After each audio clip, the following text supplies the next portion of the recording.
Good afternoon, everyone, and welcome to our May PAM Town Hall Forum, which is a Q&A with our 2021 Worship and Music Conference Directors, Tom Granum and Meg Gurtcheff.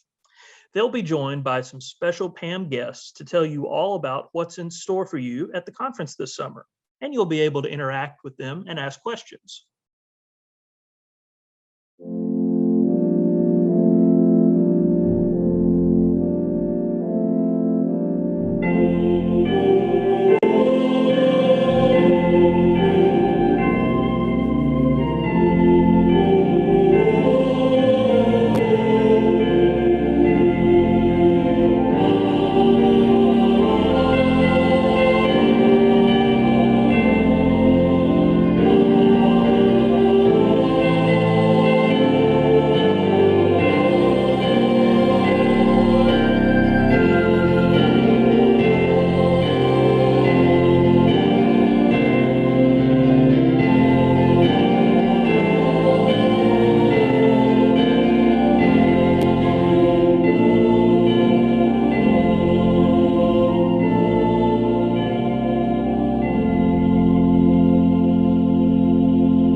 Hello, folks. We are so grateful for your presence here with us today. As you see our panel coming on screen, we are grateful that you're here to learn more and hear more about what's planned for this summer at the Worship and Music Conference at Montreat Conference Center. Gathered in My Name is the theme for our conference, which I know you're familiar with at this point. We are so grateful. The PAM board is so grateful for the work that the conference planning team has done, and so many folks who have worked through the adversity that has come in this year, the questions and the approaches that we've had to find along the way. We're reinventing things and finding new ways to do things in a time that we've never been before. So leading that team all this way over the past 3 years has been Tom Granum and Meg Gurtcheff. We're thankful for their leadership over these past few years. And we're thankful that you're here today with us to tell us about what we can expect, what we should be excited for, and how things are moving and shaking for this conference. So Tom and Meg, would you take it away for us? Thank you, Mark. We're thrilled to be here and to get to talk about all the wonderful plans for this summer. As with any year, the PAM Worship and Music Conference is going to be full of exciting experiences and opportunities. We're thrilled this year to have both in-person and online for week 2, in person, of course, for both weeks. We have some phenomenal things planned for worship, some great choir events, but there are also some new things this year that we are incredibly excited about. One such thing is the Hymn Festival Choir. This is a separate choir, separate from adult choir, separate from youth choir, that will be intergenerational, open to middlers all the way to older adults.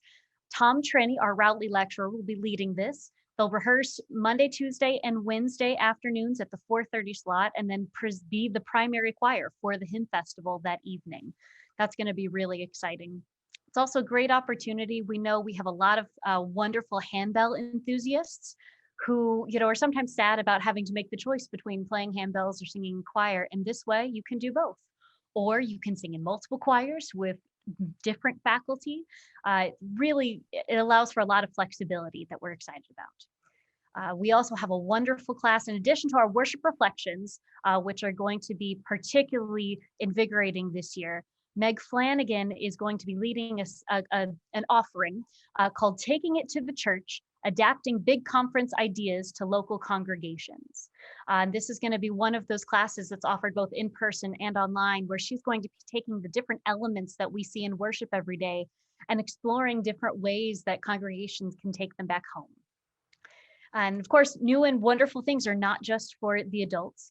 For the youth, one of the classes we're most excited about, brand new this year, is a class called Living Scripture, which is a drama and storytelling offering, where the youth are going to be working in this class on how to explore these biblical stories and then how to express them in worship through dramatic interpretation.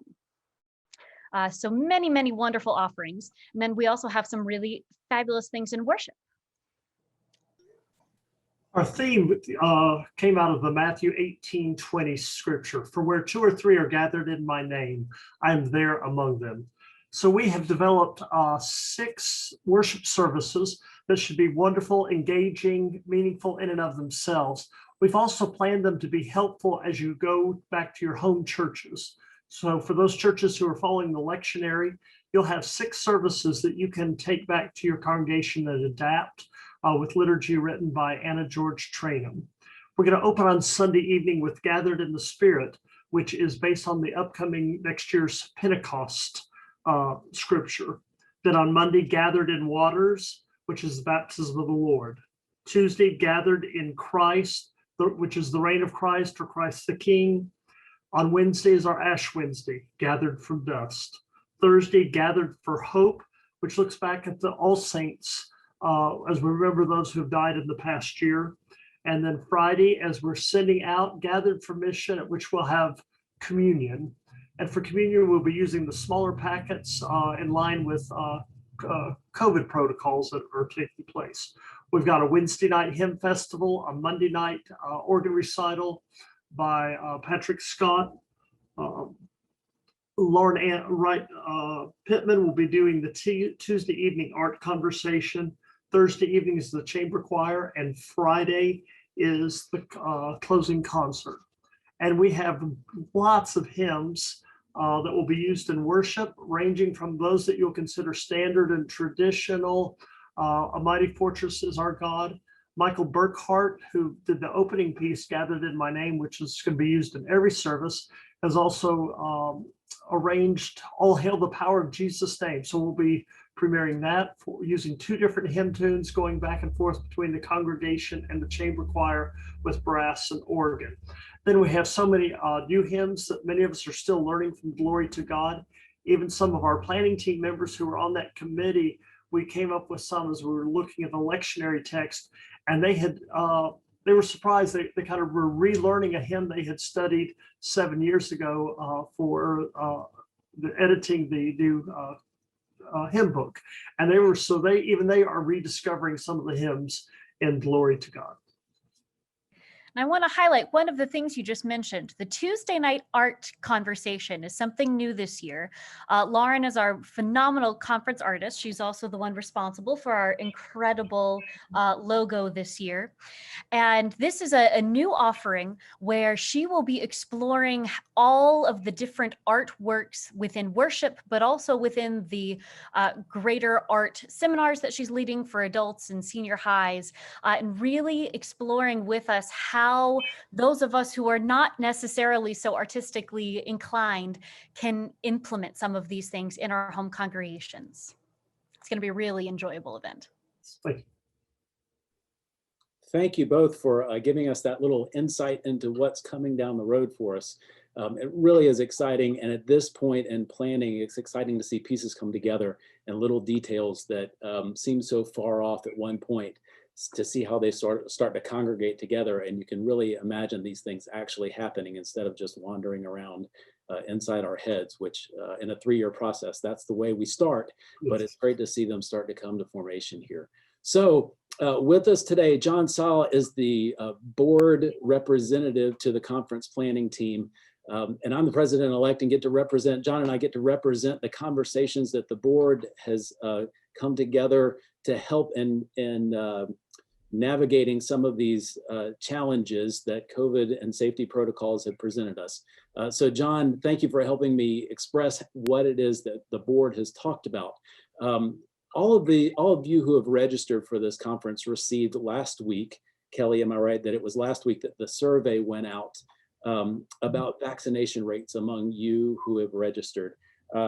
We've had a 72% response rate to that survey, which is tremendous. I'm told that anything over about 40% is something to clap about. So we've doubled that just about. So wonderful news. And of those responses, 95% of that 72% of conferees that are coming on site have been vaccinated or anticipate being vaccinated in time for the conference. That is fantastic news.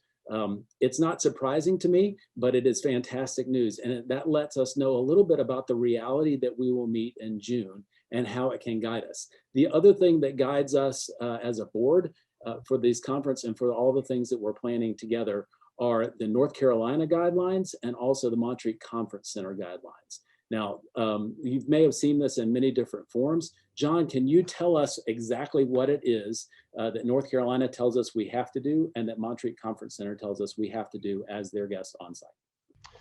I'll do my best. And like everything this year, of course, those restrictions or limits at various points have changed along the year. So I'll be glad if Kelly can also help me if I miss on some of those.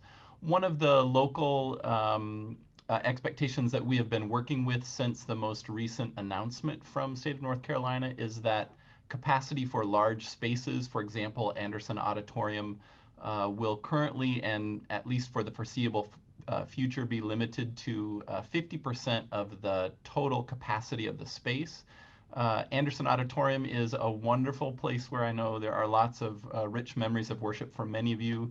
It is also capable of holding quite a large crowd, and so one of the things that has been reassuring to us is that we will have space in that room. We feel with the current and expected continued registrants that would be in person that we can effectively mask and distance the way people have been used to, and with whatever those expectations continue to be, both locally and for North Carolina as a state. But the seating capacity does not appear that it will provide what I would describe as a limit to the number of our total registrants based on where we are and where we think we will be and hope to be over the course of the next month. It's our expectation based on everything we've shared and what's been in place so far that we will be masked when we're inside, whether that's in small conference rooms. My understanding for right now is Montreat Conference Center will have a meal plan that we can go through some more of those details, but again, as a space where there would be people that obviously are unmasked to eat, but when they're in common space, going to tables, going through the line, those kind of things, that they would be masked during those times. And certainly right now, there is a lot of question about what does vaccination mean as we move towards those numbers. And as that's a transition for everyone, it's the expectation that right now we are working with that, of course, when we are together, when we're indoors, we'll be masked at all times. And so that would include during, obviously, our worship experiences and the classes when we're indoors. It looks like those shifting expectations from state of North Carolina and more broadly might allow people, of course, to be unmasked if they're outdoors or obviously in their own space, whatever like that.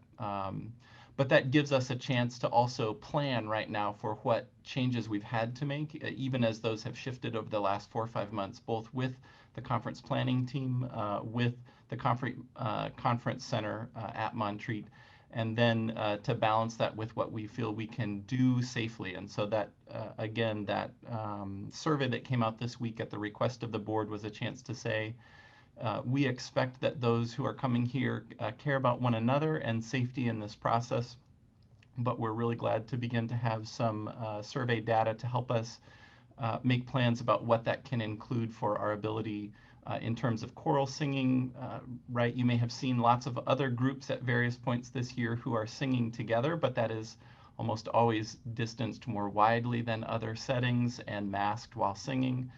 We expect those kinds of mitigation tactics to be in place during our rehearsal process, but that's a little more complicated to figure out what that looks like in worship. And so that's where your information has been helpful as we're trying to work with the conference planning team and also with our faculty to make sure what we can offer is safe and feels safe and comfortable for our participants, and also is a robust experience musically and for the worship experience.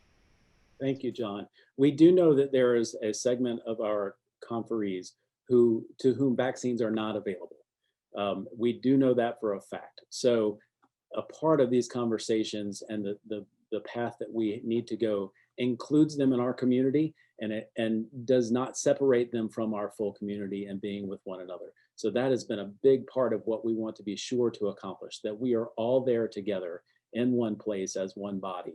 And not separating out by what's available to you or what realities you live outside of vaccines.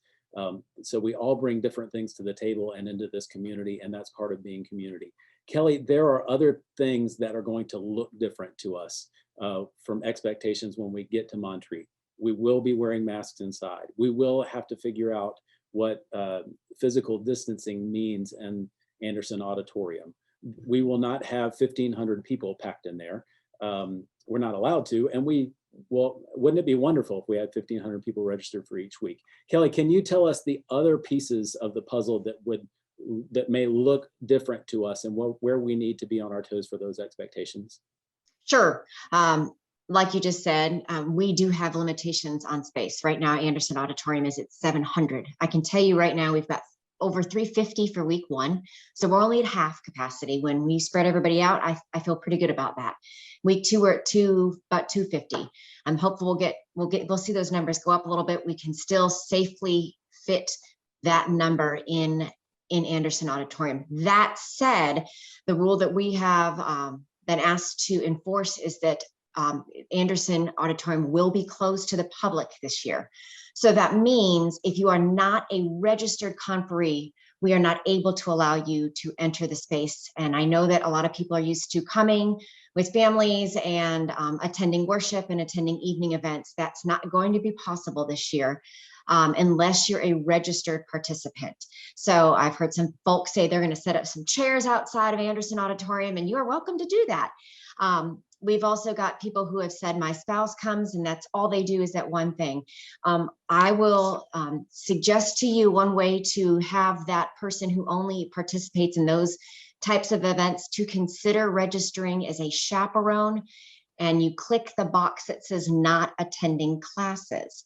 That allows you to be a registered participant. It also allows you to have a name tag. Your name tag will get you into the spaces this year, and it will get you a conference book.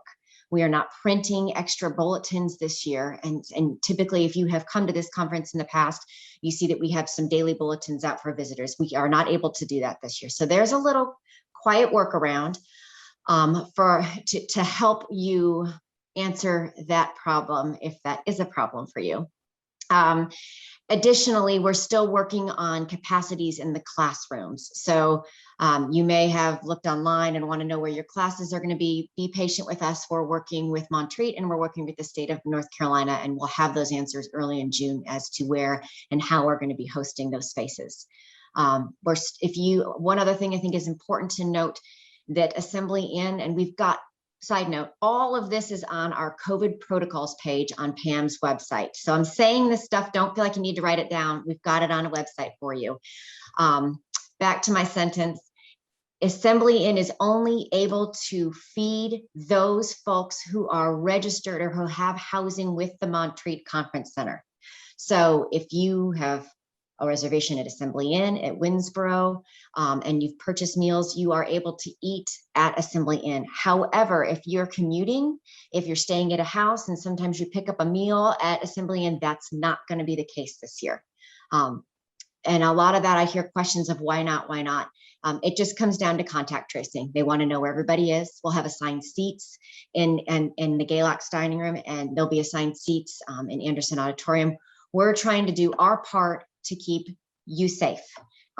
There is nothing more important to us than your safety, and we want to gather with you, but we want to make sure that you're safe. So these are some of the protocols that we're following. Did I answer everything? I think that's... You're getting there. You're getting okay. there. That's great. There's more. That's great. Thanks for plowing through that. One piece of the puzzle that helps us in environmental control is that in Anderson Auditorium, as we figure out how we're going to be seated in there, Yes. we will maintain the same seating pattern in Anderson Auditorium for worship and events each day. That lets us sit together as family units or pods. That also lets us know if we have to do any contact tracing, who's in immediate areas. So that's one thing that will look different when we show up. Just how we have to accomplish that is something we are figuring out between now and the next month. So keep us in your prayers as we approach those questions. But that will be different. That we'll keep folks in the same physical location for worship and for those evening events in Anderson Auditorium. Another thing that looks different, or that is different this year. Last year we learned so many valuable things in our work with GNTV. And the ability to put so much of the conference online was a tremendous effort both on the planning team part and on GNTV's part, and we're thankful for their expertise.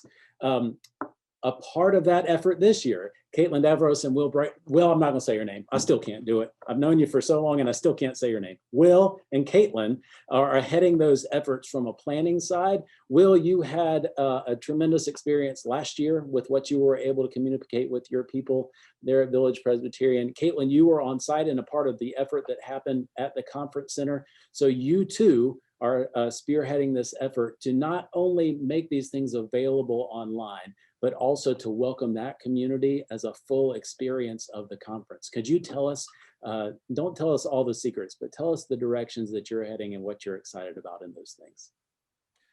Thanks, Mark. Hi, everybody. And Andrew, I'll cue you up in just a second. We had a tremendous experience. I think if we all just think back to where we were last summer at our churches and what we were trying to navigate, and I just think it was really great. What we did for Village Pres, it worked out more beautifully than I ever could have imagined. And it's exciting to kind of share more of this now and what some other churches have done. And what we did was we got a group together remotely. We met every morning for morning coffee, which is just a casual thing we did on Zoom, looking at the day's schedule, talking about what we're excited about. And every night we had what we called an evening campfire. And Andrew, you could share that screen if that's going to work. So we've made a resource page for churches that are interested in this, and whether or not you're attending remotely, we'd encourage you to share this with people. And this resource page just gives you ideas about how to kind of have that conversation with people. Maybe you're wanting to get some choir members together, or choir members and members of a worship and music committee, pastors. The group could look like whatever you want it to look like. It could be 3 or 4 people. It could be 15. And yeah, and Andrew's showing us the morning coffees. And then we've added this idea of worship together so that you could actually have a devotional on Zoom or in person before these services. And then the evening campfires, which for us, you know what it did? It really gave us a chance to do that kind of sharing and processing that makes a conference so special. When you're in person, you're walking from Anderson over to lunch, and you have this key conversation that makes the conference meaningful for you. So I think we came out of last summer, this group of 10 from Village Church, with all kinds of tools for heading into this fall. We actually did our own worship reflections this fall with our pastors, and did some things with visual arts, and did different types of things based on the morning prayer, and on and on. And I just don't believe those would have happened if I had gone alone. And we all processed them together. And as it was happening, we were saying, "Oh, that's great. We got to do that." And we had kind of a common language coming out of it. So while I've got the mic, before I pass off to Kaitlyn for newsroom or anything else, there's another type of, we can unshare this now. There's another type of online cohort that we're really excited about this year, which is just giving people that same kind of chance I just described to process together, to grow together, but people that are in different locations. So not bringing their local church. And that's going to look like this. On Monday night, we're going to have a get together for all the online participants. And we're going to learn about the Zoom sessions that we're going to have throughout the week for subgroups like organists, children's choir directors, pastors, and various combinations. And we're just going to give people a really good chance to connect with each other and process the conference, but also share what they're doing in their churches around the country, and even have some special guests at those sessions, guests who are leaders for the conference. So those are a couple of things. I'll pass it off to Kaitlyn. Awesome.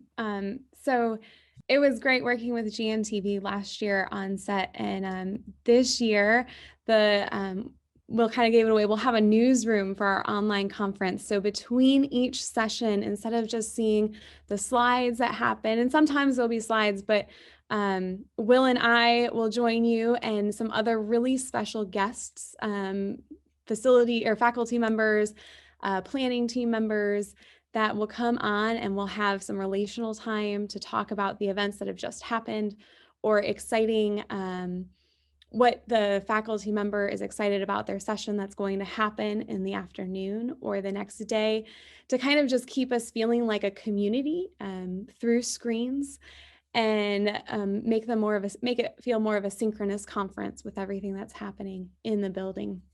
So that's what'll be exciting. It'll be real, it'll be fun, and I'm looking forward to that part of joining you through a screen.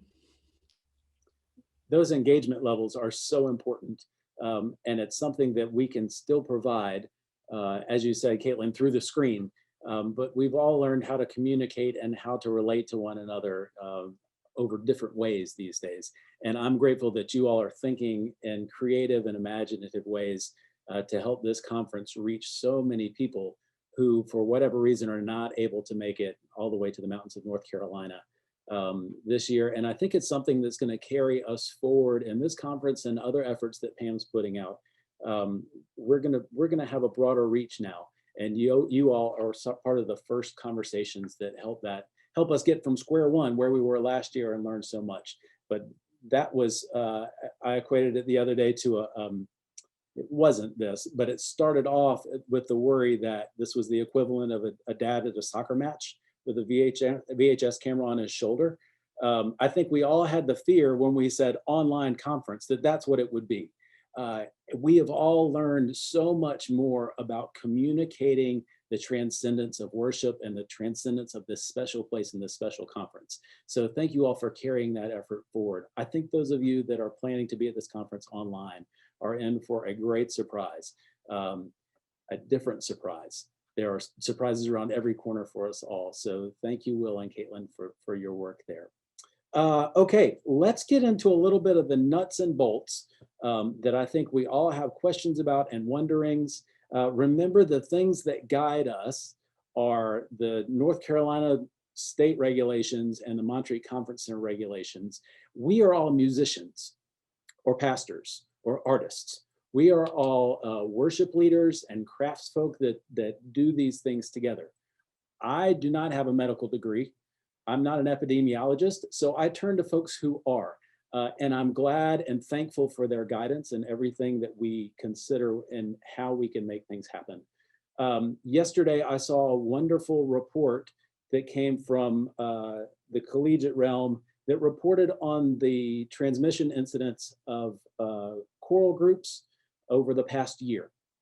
And I hope you all have seen this. It came from the national, I don't know the name of this organization, but it was headed by the Band Directors Association, Collegiate Band Directors Association, and some choral singing groups. But their good news was masked and physically distanced with limited exposure to each other has not had seen any transference of what do you call that? The virus. Hasn't seen any of that happening. So they're reporting actual data. That came out yesterday. So we are taking all of those things in to enable us to do things in the best way possible for this conference. Hopefully those things continue to come out. This was not a NATS report. I want to make sure you all know that this was not part of the NATS conversation. And if we can find this, we'll put it in the online resources on the PAM page that will be there for you all to see. But it was great information. The board and the planning team haven't had a chance to talk about this yet and how it impacts us. But let's get into the nuts and bolts of how we are going to mitigate all these challenges. Meg, you want to tell us something that's on everybody's mind, and that's how is Montreat Conference Center going to feed us, and how are we adapting schedules to accommodate these challenges? Talk to us that way a bit. Absolutely. So as Kelly mentioned, unfortunately, only the people who are registered guests at a Montreat Assembly Inn and whatnot will be able to dine at Assembly Inn. But for those who are, all meals are going to be expanded. So where we're used to a very, very tight time frame for meals, they're going to open it up a little bit.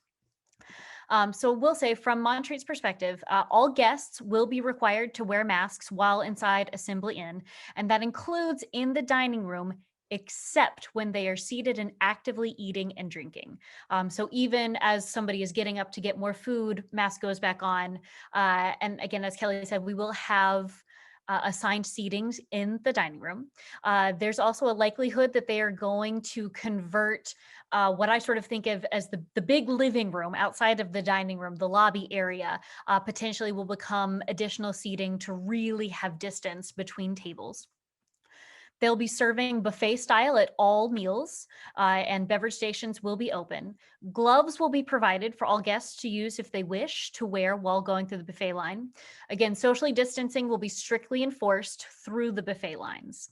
And as I mentioned, the dining times are extended, and groups, this part is unclear yet. It will be determined in the next few weeks. There's a chance that groups might actually be assigned specific entry times, or might be called forward at specific times to enter the buffet line, still working with the conference center to figure out how exactly that will work. And again, I can't stress this enough. They're really doing a wonderful job of talking about extreme social distancing. So making sure that everyone is nice and far apart for the few times that masks are off while actively eating and drinking. And of course, hand sanitizer will be available for everyone. Gloves will be available for everyone. And, sort of typical buffet life, a guest will be expected to get a new plate every time they go up to the line. Silverware will be individually wrapped, things like that. And any guest under 12 years old will need to be accompanied by an adult at all time for each part of these. And while that's specifically mealtime, I do want to go back to communion for a second and emphasize that communion, we're being very mindful about all of these things in worship as well. So on the Friday worship, when we'll have communion, we're actually going to have individual communion packets for everyone. So everyone will get gluten-free wafers and juice that are individually wrapped, and we'll pick that up as they enter the space. So there will be no cross-contamination, no worries about sharing bread or touching a cup that someone else has touched. So it'll be very safe. And when you say wrapped, you mean sealed, not like in a napkin. Correct. I do mean sealed. I mean pre-packaged wafers and. I knew that's what you meant. I just wanted to say it out loud so we didn't get any thoughts about that. I want to, while we're talking about worship procedures, I want to answer a question that Deborah has online. And Deborah, thank you for your comments here. Deborah's question is about seating. I mentioned earlier that we'll have consistent seating in Anderson Auditorium for worship and for evening events. Yes, Deborah, our work is to figure out a way that you can sit with the people who you know and love, and with the people who you consider your household while at the conference. I don't imagine a way that we're going to do this alphabetically or by height or anything like that. So that's our challenge, is to figure out who goes where. There are several different approaches to doing that. We don't know which way is quite best. Which approach is quite best for us to take yet, but that's what we're working on. But we are not going to separate you from those people that you love to sing alto with when they're singing the bass part and you try to overwhelm the soprano and your family, because I know that happens. There are also certain voices that I look forward to hearing in my house at Montreat every year, and that's as much a part of this experience as anything else. And with a mask on, that's going to become even more helpful and important. So there are, John. Yeah, so I think while we talk about those groups and worship seating, Kelly can help me here, but I think it's important to also just note that for the other conferences that are happening this summer, the Montreat Conference Center is treating groups which are essentially registering as a single group and staying in shared housing, are treating those groups as a sort of bubbled group, right? And so as a household, that might be 6 youth and 2 or 3 adults who are part of that. That might be an individual household family or 2 that have come from a church. But if you are registered together as a group and sharing housing that way, the conference center is actually treating all summer long is treating those groups or back home groups essentially as a shared bubble. So one of the things that comes out of that question is obviously we're not spacing individuals 6 feet apart through the entire Anderson Auditorium, but groups that are together will be seated that way. And I would be happy as a board rep to also say there are people that I know I look forward to seeing at this conference every year, and it's a great chance to reconnect with them. On behalf of the planning team and our staff, frankly, some of those people that you want to sit near to or in the pew next to or you like to eat with or whatever, those are probably a level of request that we won't be able to accommodate. And that's I mean, I will say I realize that is probably disappointing, and maybe Kelly's going to say, no, we have more hours than there used to be in the day, and we can do all of those.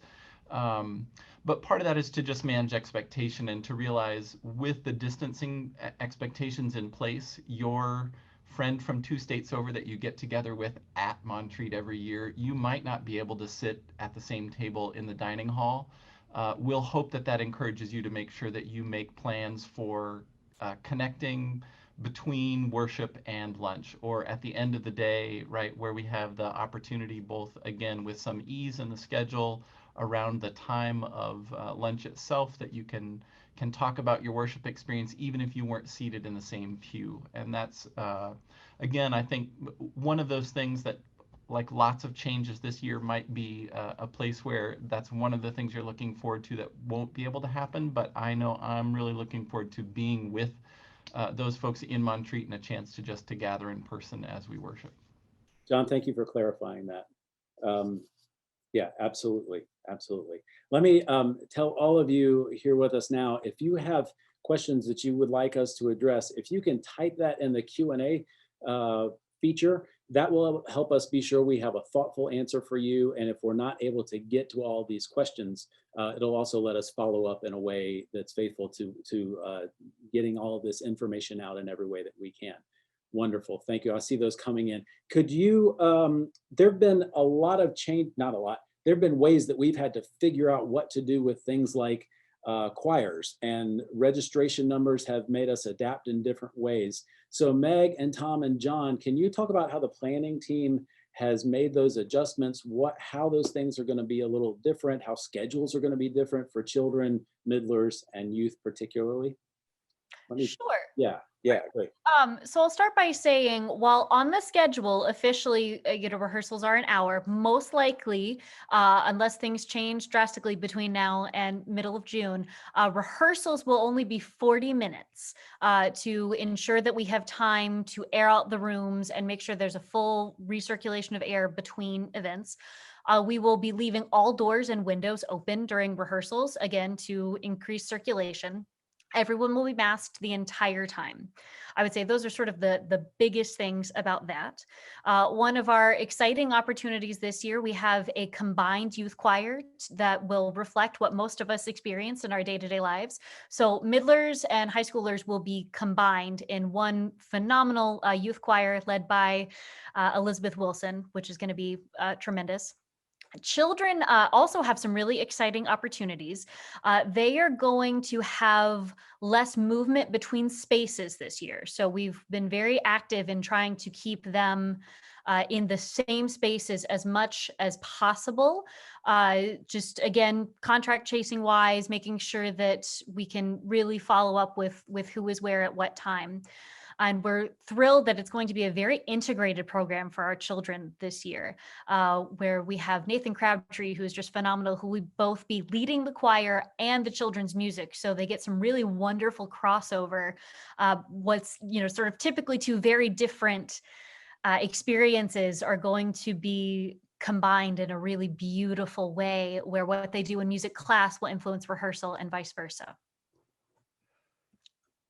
That's great. I think it's helpful to just offer my, so this is my first time on a planning team for Montreat, and as a board rep assigned to that process, I will say what a really great experience it's been to work with Tom and Meg through this process, and the rest of the team, which has just been fantastic. But like everything in the last year, we have gone through the process of not only figuring out how that might look this year, but also how to make the most of what is a really stellar faculty and the kinds of offerings that before COVID we had in mind for what this conference would look like, and to be sure that what we continue to do can not only meet the needs of the church right now, but also to be sure that that reflects the gifts that faculty is bringing. So that's been a really exciting process, and I'll say it's been an honor and at times an overwhelming responsibility in this year to be a part of that team, but I've loved it.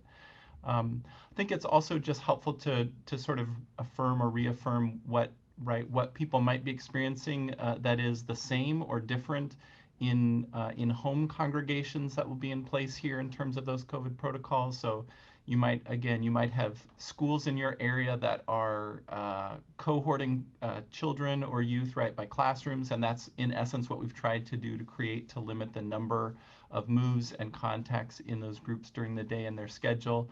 You might have choirs that are rehearsing distanced and masked. That's our plan, right? We have the luxury of significant space to do that, and we've adjusted the schedule so that we can do that in the way that matches with those recommendations that we've had and have been working with all this year. And I know for the planning team, the exciting part right now is looking for the ways that this planning can come together as the conference itself. I know we've had several questions about what that means in this year, either for people's ability to travel or comfort level, or in lots of other ways to participate in the conference online. And some of those are questions that come around things like, I love this conference, I'm signed up, I want to be a part of the adult choir. Do I actually get to see the adult choir? Do I get to sing along with what's going on? And some of those, I think, are limits of just the time and format and technology, but there are ways in which certainly we have done what we can to include the different cohorts that will participate in this group by age and by online and in-person well. And I wondered if either if Kaitlyn or Will want to talk a little bit about how that might look for those who are participating, not just the things we've added to create some community with our online groups, but I know, Will, where you had a larger group last year, you might talk about the ways that people found participating in the online conference worked for them, just a little.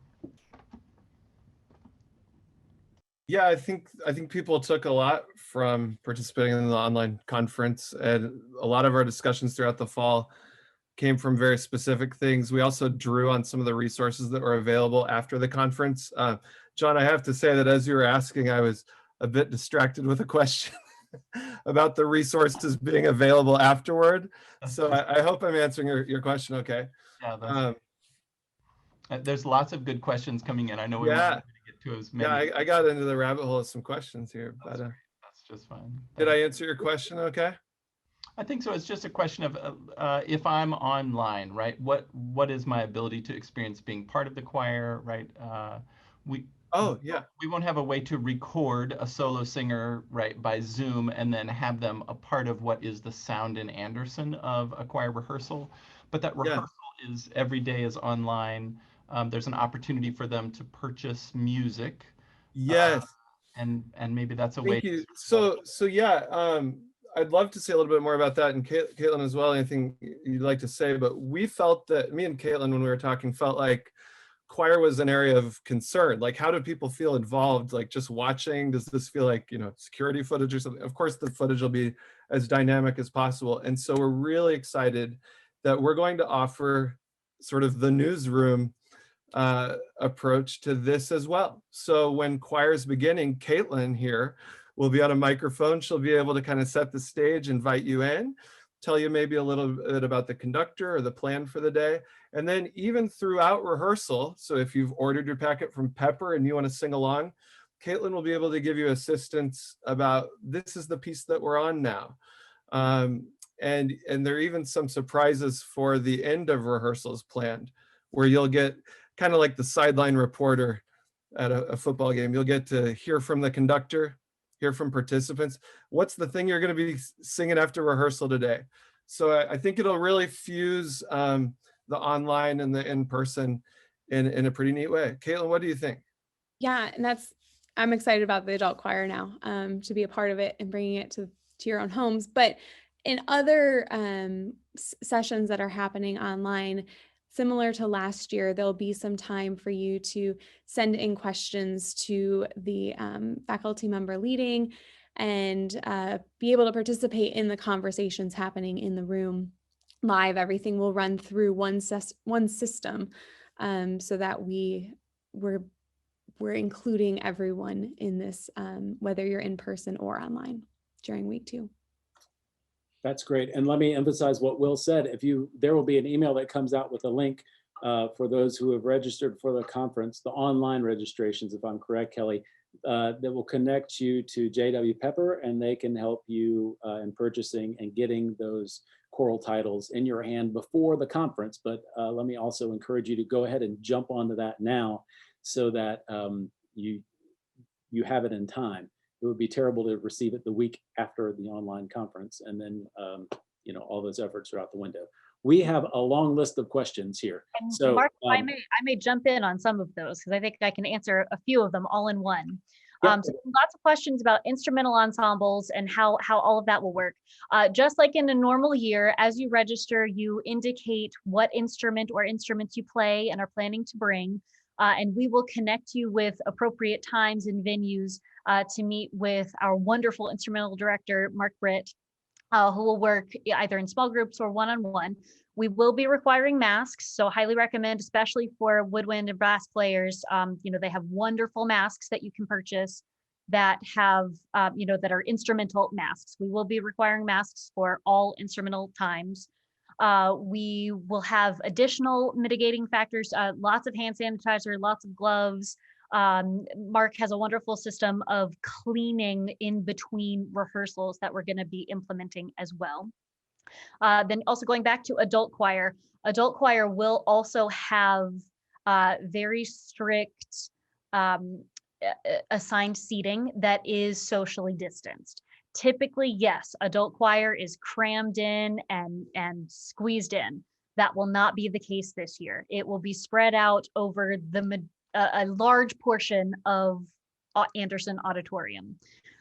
So again, it will be assigned, it will be socially distanced. You will be in sections. It will be assigned within sections, but it will be socially distanced and again, quite strict, again, just for contract tracing and to make sure that we can help everyone be as safe as possible. Let me say that with the number of people, this is a great benefit of this conference. With the number of people singing, you're going to be able to hear the basses, even if we're all spread out. You will hear the altos, and that descant is going to come through. So this is a little different than our local church situations where you put a mask on 2 tenors, and that's a big challenge. But one of the luxuries that we have with the number of people at this conference is that there will be sound, and we can get it out in Anderson Auditorium for sure. There are a lot of questions about seating arrangements, and if we are coming as a group but staying perhaps in William Black Lodge, or my pastor and musician have been in a pod together for so long. That's the part we've got to figure out. We're definitely going to have to get some input as to who is who and what is what. If you're coming as a solo attendee without any folks, first of all, bring somebody. That would be great. That's a great way to answer the question, but also there will be a space for you. There will be a space where we can best fit everyone where they need to be. And that's some of the work that's yet to be done. And those rules are ever changing. So do not fear. We will find what can be the best answer with some patience and guidance from the rules that are still changing. So watch for those questions to come your way, and we will do our very best to make that happen. But we just don't have the answers right now because we're just figuring out the questions. But Kelly, thank you. This is helpful to know. I mean, already to see this is, Yep. We kind of anticipated it, but it's helpful to see. It is. Kelly, while you've unmuted your microphone, would you talk for a moment about just a quick moment about the PAM member and donor reception Monday night? Sure. We are hosting, and we started this a couple years ago, a donor and member reception. A couple years ago, we hosted it in Convocation. It's going to be a little different this year. It will likely, we will be in Upper Anderson, larger space, open windows, and it will be prior to the organ recital. So short duration, larger space, and with a 95% vaccination rate, we feel pretty good about it. But it's just a chance to get everyone together and to put eyes on each other. You're a member? Oh, you're a member. This is great to see this community. Montreat is so big.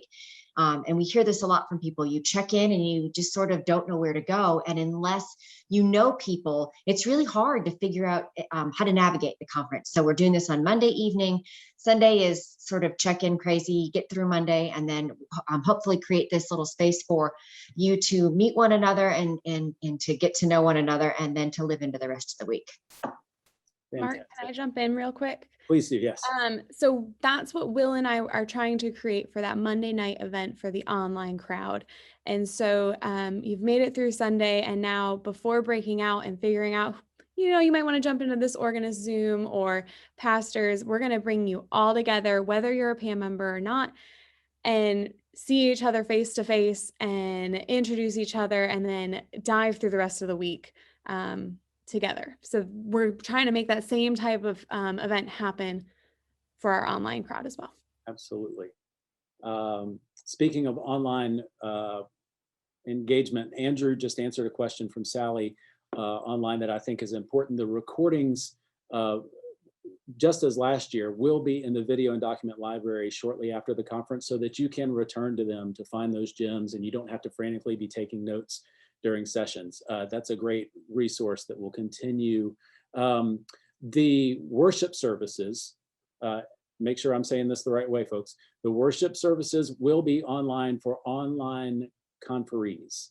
It's not going to be, broadcast everywhere for the public, but for online conferees, yes, it will be available online as part of your conference registration. Another question that has come in, oh, I lost it. This was the most entertaining question to watch, and I want to find it. Becky DeLoach asked, Will, is your father Gus B from Evergreen in Memphis? This is the kind of conversation that is just, I love. Yes, Becky. Becky. Yes, Becky. I My was trying to father. cut this down for the street from him here in Kansas City. Are you old friends? So Will and Becky making connections during the conference. We'll keep you appraised of this conversation as it evolves. Good. We're going to need pictures. Exciting. And I'll get together. I'm excited about it. Okay, let's ask other questions here. For in-person attendees, do you recommending quarantining prior to arrival? I've not heard that question asked. I'm going to send that to Kelly Abraham and John Sall for the board approach. Sure. So this is one of those places where part of what we're trying to do with the conference is to just match what the Montreat Conference Center is asking all summer long. I think in the sort of last couple of weeks of materials, right, as you approach the conference, if you're already registered or if you're registered during that time, the kind of reminders ahead of time will include not only the page right now that is up on our safety protocols, but some of those requests. And so Montreat Conference Center, at our last conversation about that, is not requiring people to quarantine, but they are encouraging people to limit outside or potentially sort of high person contact, certainly in that trip right before you travel. If you have a group that's traveling together, they recognize that that is complicated. So there isn't a requirement to quarantine, but certainly as just part of this moment in the world, we'll hope that by June things continue to be going in a direction that, again, infection rates wherever you might be writing from as well will also be lower, but certainly just as part of what that would mean for your ability to feel comfortable and safe as you attend the conference. We certainly would welcome or encourage people to be intentional about limiting extra contact right before they travel to the conference. The other question that we had ahead of time, and I know we've talked about in our logistics crew each week, is what does it mean if somebody was at this conference and doesn't feel well? Obviously, in the last year, one of the things we've learned is if you don't feel well, don't attend, right? And that is also complicated with housing, but certainly we would follow those same just general health and safety protocols in this week. We would ask people not to attend anything in person if they didn't feel well. If somebody was, of course, either presumptively or diagnosed COVID positive during the week, that does require us obviously to ask them to isolate from the time of that diagnosis. And then those who would be in close contact with them, whether that's staying in the same house, again, part of what we're trying to do is build in our social distancing measures and a plan for the conference that it doesn't mean, right, that there are dozens of close contacts in the way that that's defined by the CDC who would have to miss out on the in-person conference. And so whatever you can do in your planning and care to be sure that you can enjoy and those around you can enjoy the conference, of course, we'll welcome, but there isn't a requirement ahead from the conference. Great. Thank you, John. And that leads to Kelly's point about the pre-conference health checker. Kelly, tell us about that. Yes, Montreat has asked every single in-person registrant to turn in a pre-arrival symptom checker form. And that form has each person tracking themselves 14 days ahead of time, 7 days ahead of time. So to answer the question of, do we need to quarantine? No, however, you will be tracking yourself for the 14 days leading up to it. And that form we are being asked to turn in for every single participant. So therefore you are being asked to turn that in. So that will be one way that we can do our best to mitigate. And of course, the other way, the best way to mitigate is to get vaccinated. And so like Montreat, like the state of North Carolina, and like our country, we are doing our part to encourage you to get vaccinated prior to your arrival. Andrew, you are all over it. Thank you for showing us that. Gail and Joyce, you asked questions, and Gail, I appreciate your terminology for bubble seating. Again, we're going to figure that out as we go, and there will be ways for you to tell us what's happening for you and how we can do that. But we don't know what the question is yet, so let us figure that out, and then we'll let you inform us. And also, Eric asked about the adult choir seating in Anderson and how we'll know who sings what voice part. That's part of the fun that we'll have to figure out. Part of Montreat that builds from year to year, and why this is a 3-year process, is we gain information from previous years, and we know best practices, and that's also why it takes, or it seemingly sometimes takes, a long time for slow change at the conference to happen, even though we know they are good ideas. So I need you all to remember that we are building on 1 year, not 50, because we are in a new way. Some of that does have carryover, but we are building on 1 year of experience. So that's all important to remember. So thank you all for those questions. The other thing that I want us to remember, particularly as we get to the end of our hour together, is that this time last year, we had our fingers crossed that we could find some way for the conference to happen in a meaningful form. And that came across, Kelly, tell me how many screens that came across last year. You're still muted. Almost 1,000. Almost 1,000 screens. Mm-hmm. And I think there were about 25 people at the conference center making that happen, the staff of the conference. So this year we have a tremendous opportunity to take a step forward from that. We have come a long way, and all of these questions that we are asking are so important and so vital to us all, because we're hungry for that meaningful contact and a meaningful conference to carry us forward, to renew us, and to assure us that God is still with us in everything that we're doing. Mm-hmm. I am confident that God is active in all of this, and God has brought us a long way in 1 year. So let's keep that in one hand, as we, in the other hand, try to find the best way to accomplish those things, which we're able to do with safety and with one another in mind. This community is a tremendous thing that is not duplicated in other places, even at other conferences.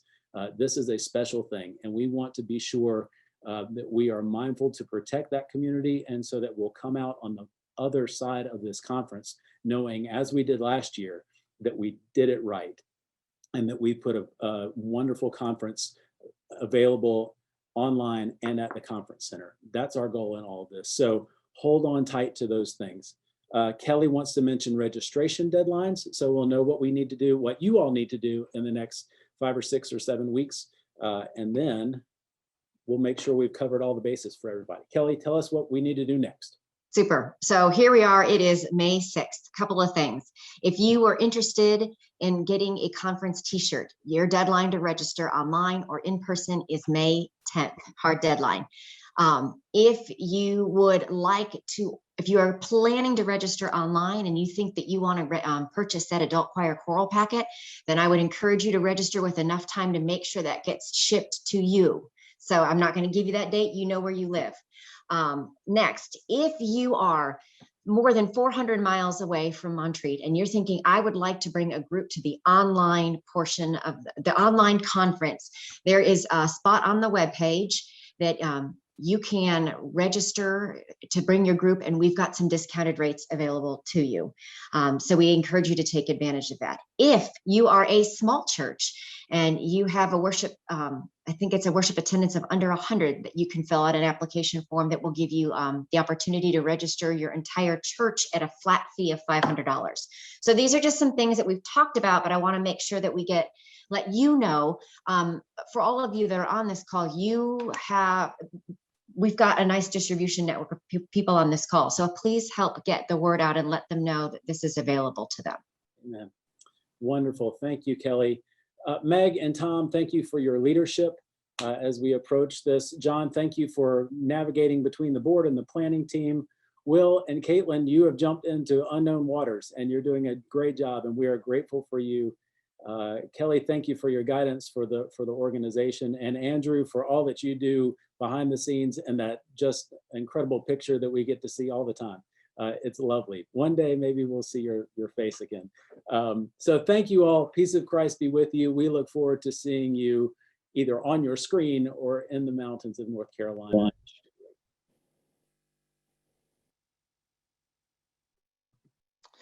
Thank you all for joining us today, and thank you to our panelists for a wonderful discussion.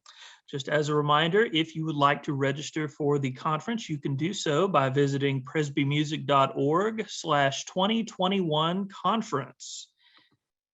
And also, if you would like to view the recording of this town hall, or you'd like to share it with someone else, you can let them know. It will be available tomorrow, both on Facebook and on the PAM website at presbymusic.org/town-hall. For all these people that joined you today, I'm Andrew Perkins. Thanks so much. Have a good day.